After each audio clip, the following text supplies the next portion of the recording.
আজকে যে রেসিপিটা আমি আপনাদের সাথে শেয়ার করব, সেই রেসিপিটার জন্য প্রধান যে উপকরণগুলো প্রয়োজন তার মধ্যে পেঁয়াজ একটি উপকরণ। এই পেঁয়াজ এখানে আমি ৫০০ গ্রাম মতো নিয়েছি। আর এই রেসিপিটার জন্য আমাদের কিন্তু ছোট, ছোট সাইজের পেঁয়াজ প্রয়োজন। আপনারা ভিডিওটাতে দেখতেই পাচ্ছেন, পেঁয়াজগুলো কিন্তু একদমই ছোট, ছোট পেঁয়াজ। এইরকম ছোট, ছোট পেঁয়াজই কিন্তু আমাদের প্রয়োজন পড়বে আজকের রেসিপিটার জন্য। আর ৫০০ গ্রাম পরিমাণে ছোট পেঁয়াজ আমি ১ম এ মাথার কাছে আর পেছনের কাছে অল্প করে কেটে খোসাটা ছাড়িয়ে তারপর ধুয়ে জল ঝরিয়ে রেখেছিলাম। এখন আমি এই পেঁয়াজগুলো নিয়ে নিচ্ছি। পেঁয়াজের মাথার কাছে অল্প করে একটু কাট লাগিয়ে নেব বা চিড়ে নেব। যদি আপনাদের আ পেঁয়াজের সাইজগুলো একটু বড় হয়, মানে সবসময় তো ছোট পেঁয়াজ পাওয়া যায় না। যদি পেঁয়াজের সাইজ বড় বা মাঝারি হয় সেক্ষেত্রে আপনারা অর্ধেক করে নিতে পারেন বা ৪ ভাগও করে নিতে পারেন। আচ্ছা, এবার আমাদের এই রেসিপিটাতে আরো একটা উপকরণ প্রয়োজন, সেটা হচ্ছে বিট। এখানে আমি একটা ছোট সাইজের বিট আ আমি অর্ধেকটা নিয়েছি। বিটের খোসাটা আমি ছাড়িয়ে রেখেছিলাম। এখন ছোট করে টুকরো করে নিলাম। একটু আদা ব্যবহার করতে হবে। আমি এখানে ১/২ ইঞ্চি থেকে একটু বেশি পরিমাণে আদা নিয়েছি। মানে ১.৫ ইঞ্চি মতো হবে। আদাটাও কিন্তু খোসা ছাড়ানো ছিল। এখন এইভাবে টুকরো করে নিলাম। আচ্ছা, এবার আমি ৪ থেকে ৫ টা মতন কাঁচা লঙ্কা চিড়ে নেব। এই রেসিপিতে আমি রসুনের ব্যবহার পার্সোনালি করি না। তো অনেকে কিন্তু এতে রসুন ব্যবহার করে। যদি আপনাদের ইচ্ছে হয় তাহলে ২-৩ কোয়া রসুন খোসা ছাড়িয়ে থেঁতো করে নিতে পারেন, নিয়ে ব্যবহার করতে পারেন।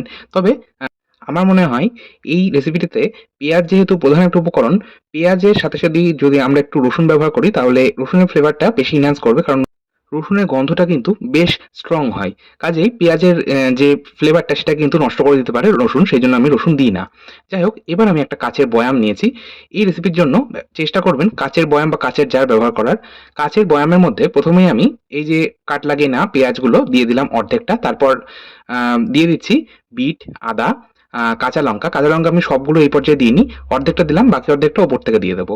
এখন ২ টো তেজপাতা ছিঁড়ে নিয়ে দিচ্ছি আর একটা ছোট দারচিনির টুকরো ভেঙে নিয়ে দিয়ে দিলাম। এই ২ টো মসলা দিলে খুব সুন্দর একটা ফ্লেভার আসে। আচ্ছা, এবার আমি এর মধ্যে আবারও ওপর থেকে পেঁয়াজগুলো দিয়ে দিলাম। সবশেষে ফাইনালি ওপর থেকে ৩ থেকে ৪ টে মতন যে চেরা কাঁচা লঙ্কা ছিল সেটা দিয়ে দিলাম। এবার আমি একটা এরকম ছোট আ কাপ মতো নিয়েছি। কাপের মধ্যে আমি নিয়ে নিচ্ছি হোয়াইট ভিনিগার। যে ভিনিগারটা আমরা বিভিন্ন চাইনিজ রান্নাতে ইউজ করে থাকি। এছাড়াও মাংস ম্যারিনেশনের জন্য কিন্তু আমরা ভিনিগার ইউজ করি। সেই ভিনিগারই এখানে নিয়েছি। সেই ভিনিগারটাই আমি এখানে ১.৫ কাপ দিলাম। আর এরই মধ্যে আমি ১.৫ কাপ জল দিলাম। ভিনিগার আর জলের পরিমাণটা একদম সমান রাখবেন। মানে যদি ১ কাপ বা ১/২ কাপ ভিনিগার নেওয়া হয় তাহলে ১ কাপ বা ১/২ কাপ জল নিতে হবে ওই একই কাপ বা পাত্র মেপে। এবার আমি এর মধ্যে আরো কিছু উপকরণ ব্যবহার করছি। যার মধ্যে রয়েছে ১ টেবিল চামচ লবণ। নরমাল যে রান্নার লবণ আমরা রান্নায় ইউজ করি সেটাই ব্যবহার করলাম। এবার এরই সাথে আমি ব্যবহার করছি ১/২ চা চামচ মতন বিট লবণ। ২ রকম লবণ কিন্তু এখানে ব্যবহার করবে, তাহলে স্বাদটা ভীষণ ভালো হবে। আর ফাইনালি এর মধ্যে দিতে হবে চিনি। চিনি কিন্তু অবশ্যই দিতে হবে। আর চিনিটা কিন্তু একটু বেশি পরিমাণ দিতে হবে। তবে অবশ্য স্বাদ মতো চিনি দেওয়া যেতে পারে। আমি এখানে মোটামুটি ৪ টেবিল চামচ চিনি ব্যবহার করছি। এবার আমি আর কিছুই করব না। ওপর থেকে আমি ঢাকনাটা এবার বন্ধ করে দেবো। আপনারা অবশ্যই পরিষ্কার একটা কাচের বয়াম নেবেন। তাহলে অনেকদিন পর্যন্ত এই সিরকা পেঁয়াজ স্টোর করা যাবে নরমাল টেম্পারেচারে। সমস্তটা একবার এইভাবে শেক করব বা ঝাঁকিয়ে নেব।